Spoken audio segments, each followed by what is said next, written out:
no one was really prepared for what happened that night.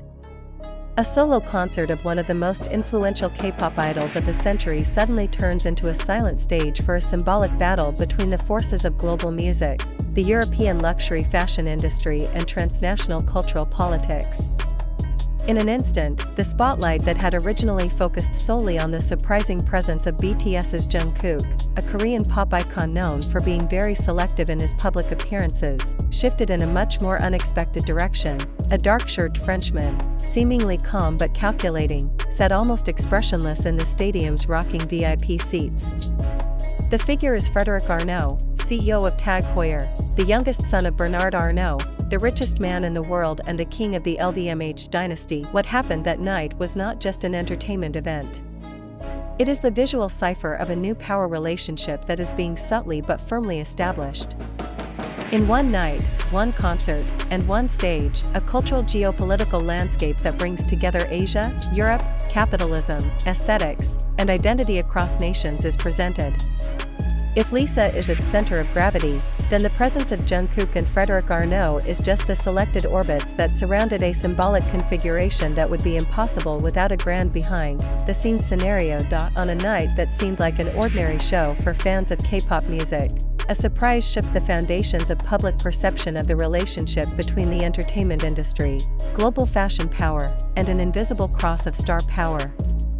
BTS's JUNGKOOK, one of the most popular figures in the history of the South Korean music industry, sat quietly in the VIP stands of Lisa Blackpink's solo concert at Goyang Stadium. Within minutes, however, another, more surprising presence began circulating through the lens of unofficial cameras. FREDERIC ARNAULT, CEO of TAG Heuer and son of Bernard Arnault, the world's richest man and owner of LVMH. What at first appeared to be just a single concert of one of Asia's pop icons, has now evolved into a symbolic stage of the convergence of three great powers: K-pop, luxury fashion, and global cultural politics. The question no longer just revolves around who came to Lisa's concert, but, deeper, why did they come, and what is really going on behind the stage? FREDERIC ARNAULT's presence is not an event to be underestimated. In the world of fashion and luxury goods business, a figure like Arnault does not act recklessly. He was not present at a K-pop concert just by chance. Unlike ordinary spectators, the presence of a figure like him is always loaded with meaning: corporate diplomacy, image strategy maneuvers, and implicit support for a public figure who is being pioneered into a new global icon. Therefore, the fact that he sat in the same place, and on the same night, with BTS's JUNGKOOK at Blackpink's Lisa concert led to wild speculation. Is this just a coincidence? Or are we witnessing the formation of a new axis of power in the world pop culture landscape? Lisa is no ordinary celebrity. It is a phenomenon that crosses cultural, geographical, and even economic boundaries. As a member of Blackpink, he has long been a symbol of K-pop's global expansion. But in recent years, Lisa has slowly but surely begun to form her own entity. She has been a global ambassador for Celine, Bulgari, and MAC Cosmetics, and rocked international stages from Paris Fashion Week to Coachella. All this strengthened his position not only as a music star, but also as a symbolic force in the geopolitics of the entertainment industry. This is where FREDERIC ARNAULT's presence becomes important. Since recent years, the relationship between LVMH and the Korean entertainment world has developed dramatically. Collaborations between European fashion houses and Korean artists are not just a matter of advertising campaigns or catalog photo shoots. This is a cultural penetration strategy. Arnault and the LVMH ecosystem are trying to target the Asian market more closely, not just as consumers, but as cultural partners. And who better to be the central figure in this shift than Lisa? Even before this concert took place, rumors about the closeness between Lisa and FREDERIC ARNAULT were widely circulated on social media. However, in the world of celebrities and the global elite, closeness does not always mean romance. More often, this kind of closeness reflects business cooperation, power relations, and symbolic investment in one figure that is believed to bring new directions in transcontinental marketing strategies.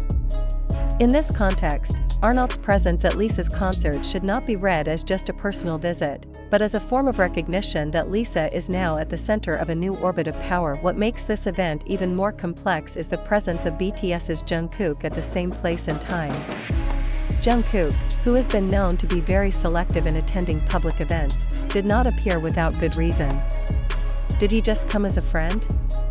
Or is he also part of a larger image strategy, a symbolic encounter between two of Korea's biggest pop icons with two different but equally powerful paths? We cannot forget that JUNGKOOK, although known for his humble personal approach, is part of HYBE, a giant Korean entertainment conglomerate that actively encourages its artists to penetrate the global market, whether through music, fashion collaborations, or cultural diplomacy.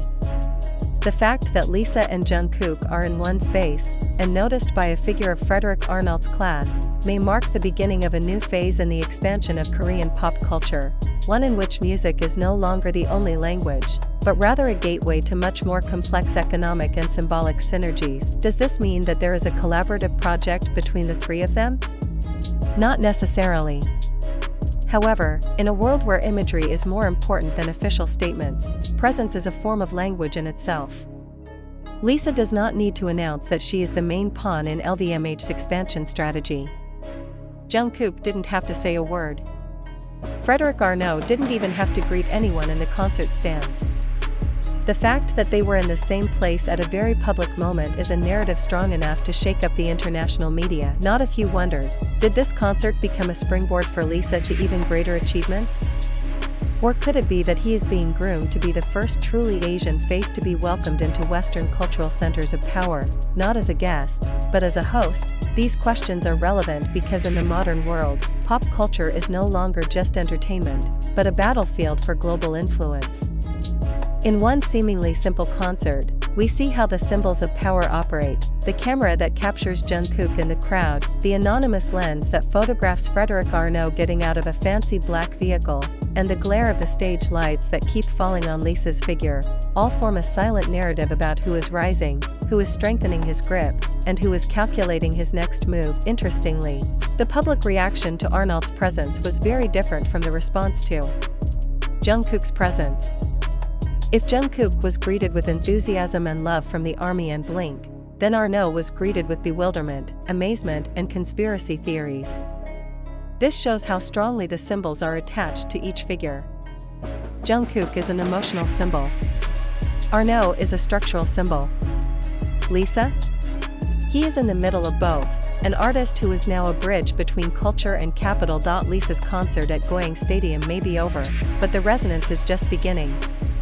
The world is witnessing not only the transformation of a pop singer into a global icon, but also how a music concert can become a stage for unofficial diplomacy between Asia and Europe, between the entertainment industry and fashion dynasties, between young voices and corporate agendas. Lisa didn't just sing her songs that night.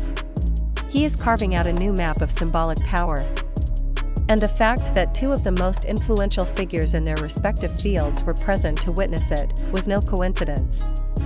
This is a gesture, a sign, or even a warning that the Korean entertainment world is no longer a fringe of the global stage. She is at the center of a new narrative that is being actively formed, and Lisa is at the forefront of it. Now, the biggest question is no longer whether Lisa will be the face of Asia for the next generation. The question is, who else will join in its orbit of influence? And is the world ready for the reality that a young Thai pop singer based in South Korea could become one of the key figures in the global dynamic of capital, culture, and identity? One thing is certain, Lisa's concerts have become more than just concerts. It is a meeting point of history, symbolism, and power. And the presence of JUNGKOOK and FREDERIC ARNAULT is just the beginning of a much bigger story.